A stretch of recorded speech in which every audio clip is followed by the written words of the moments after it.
to with that. Yep. So I'm gonna start with like how your band came to be. Like, how did it start up, and how did you guys meet each other?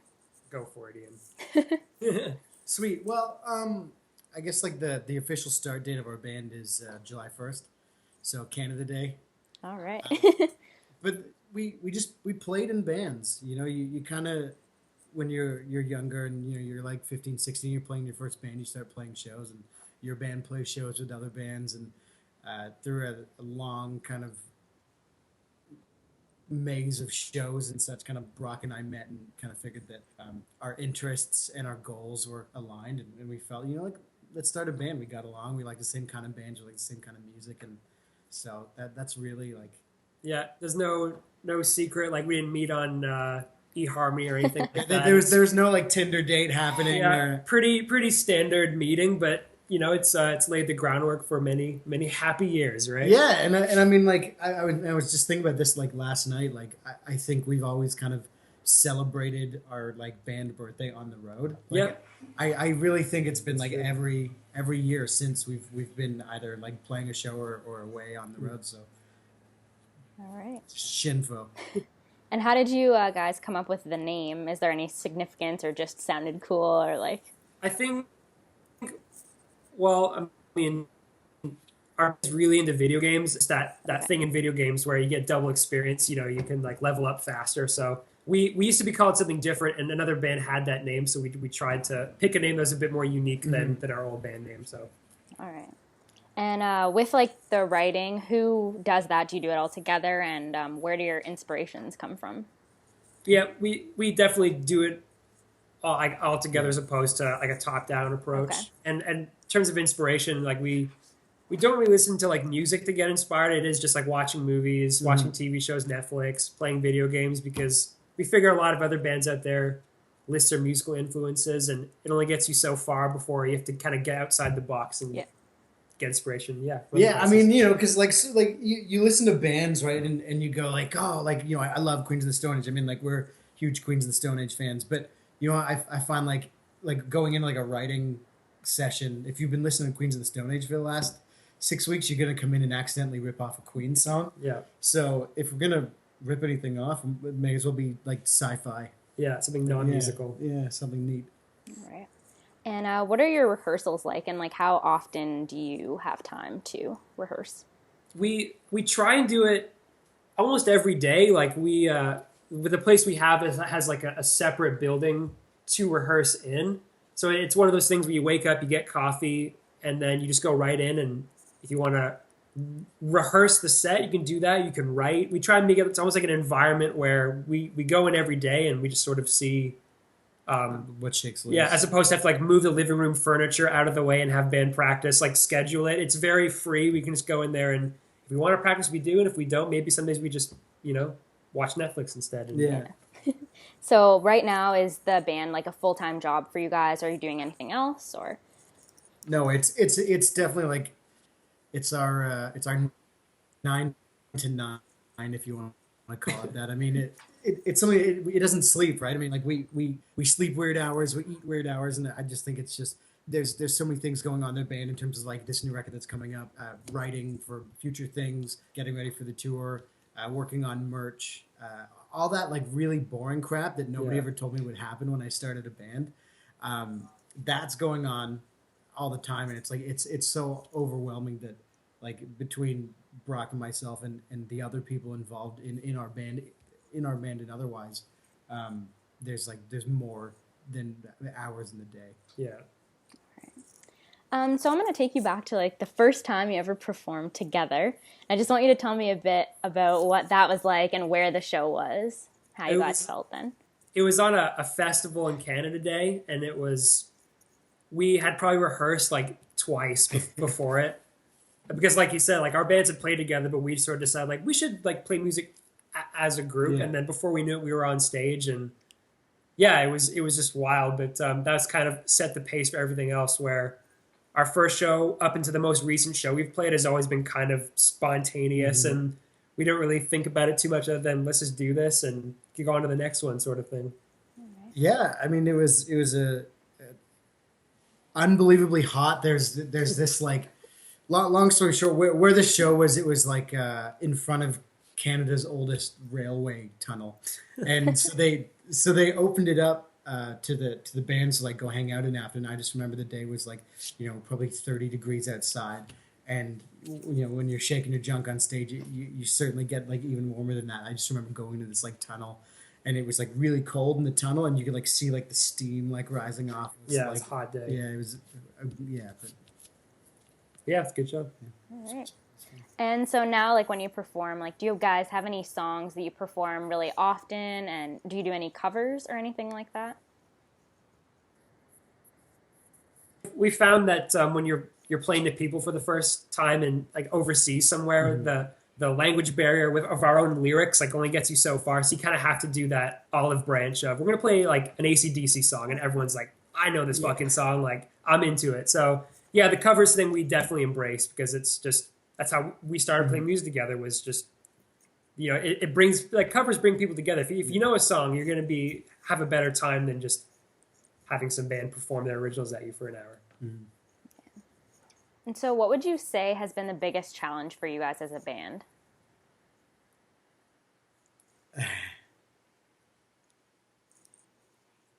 You can take this one, or I'm I think that our biggest challenge has been a lot of like stopping and starting. That's kind of what we call the new record Unsafe Progress. It was just that sort of thing where we feel like we always do a lot of good work and it brings us to the next stage. There's always invariably something that sort of has to get taken care of and everything has to go back to square one a little bit. But then you kind of, the things you learned, taking those 2 steps forward helps you take 3 steps forward next time. But it's just a lot of stopping and starting for sure. Yeah, I mean, there's I guess in the last in between the record cycle from Tribes to Unsafe Progress. I mean, like Brock says, I mean, there's been a lot of like 1 step forward and then 2 steps back, and then like 3 steps forward and then 4 steps back, and then sometimes we'd get an opportunity to actually gain some ground, and then it kind of gets erased by a million factors. And I just think it's like making this record was a challenge. Yeah, getting to this point. Just as a real quick specific, one of the things is our drummer's from Wales, over in the UK, and one of the biggest things was dealing with immigration officers to make him a citizen of Canada. So that was something in the past year. So now that's all taken care of, but that was something that kind of really slowed things up for us. Was just going through like the government to try and be in a band. Weird. Yeah, again, things that you would have never told me when I started my band. Like, yeah, you have to deal with the immigration officers to play music.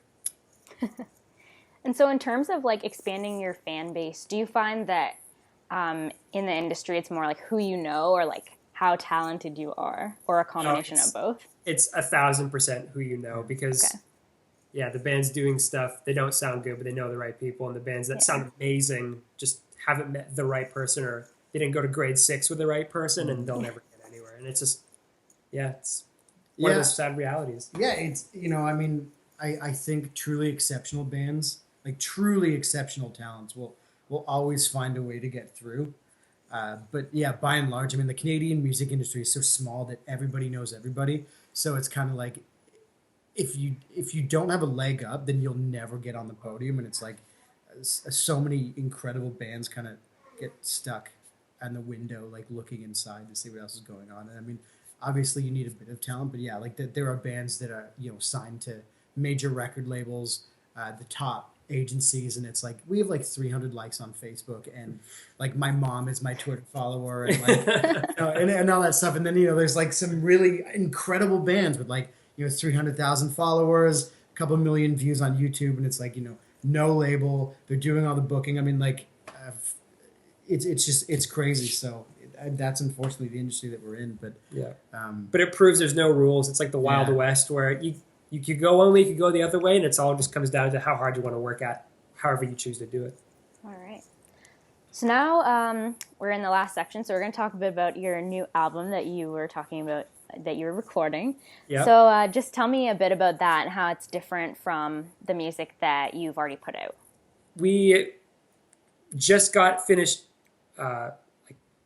mixing and mastering that album a couple weeks ago. We wrote the whole thing in the span of a month, think the last record, it was a lot of like we wrote it over the year, and then when it came time to record, I was just like, well, here's the songs, and the band was like, okay, changes, sounds good, let's go record them. This time it was like we took a whole month just to like build each song from scratch. Yeah, it was like Brock, Dav, the drummer, and then myself would.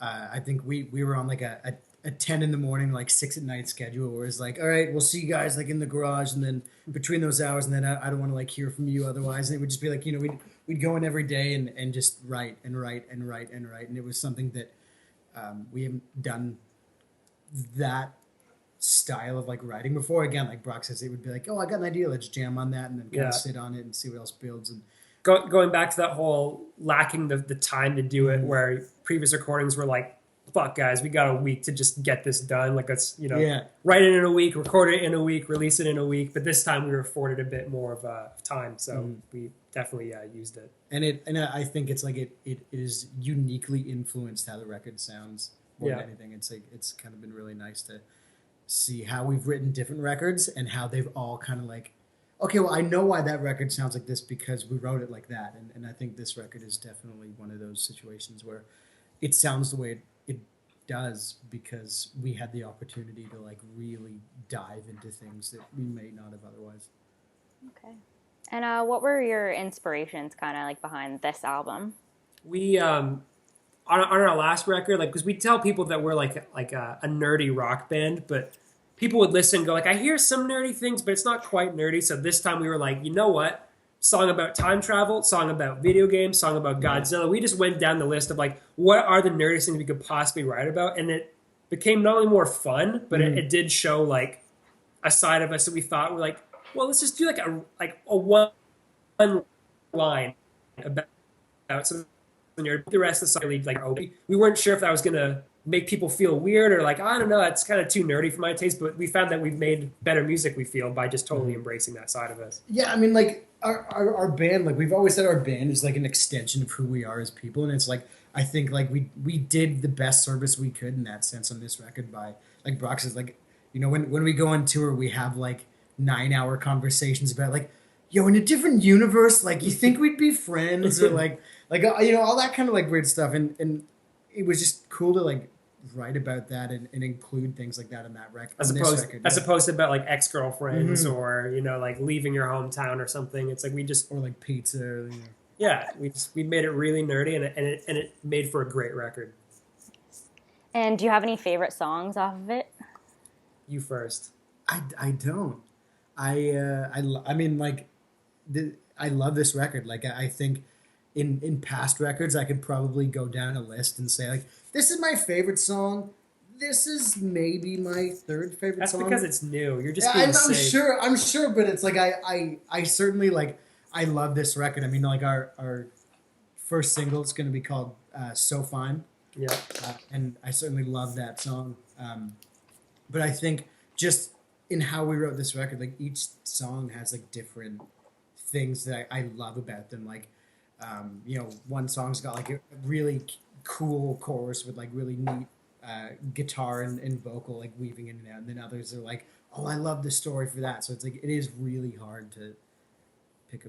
I'm gonna say "So Fine's" mine. Okay. That song's coming out February 18th, and it's just like a song all about science and chemistry. But like when you hear it, you're gonna kind of understand everything we've just been rambling on about right now. That it's like it's super nerdy, but it's like so quirky and still a good rock song.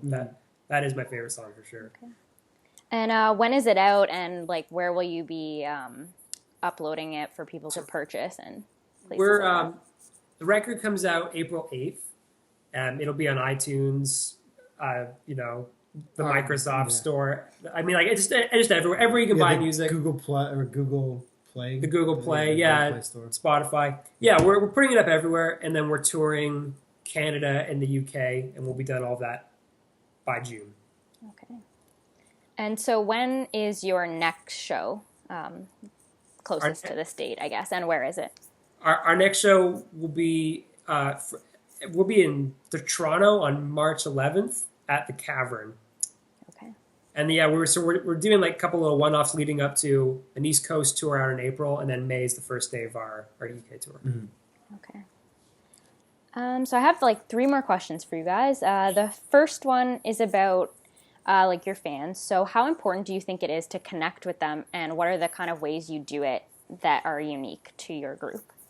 I think like in today's age, we as musicians have never had a better opportunity to have like direct uh, correspondence with fans. I mean, um, in the back days of yore, you'd be like separated by rows of security, or you'd be, it would just be impossible to reach. And now it's like we have Twitter, we have Facebook, Snapchat. I mean, like that's like musicians and bands have never been more accessible. And I mean, being a nerd rock band, the things that we do when we're not on stage, we play video games, and I think So we just give out like our information of like yeah. our video games to all our fans of the shows. We like Twitch, like that thing where you like stream your video game and talk to people. Mhm. So like that just it works for us. And some things like like there's certain avenues that work for our band that Mhm. we've like experimented with and haven't been so great. But there's things like playing video games to fans and just hanging out Yeah.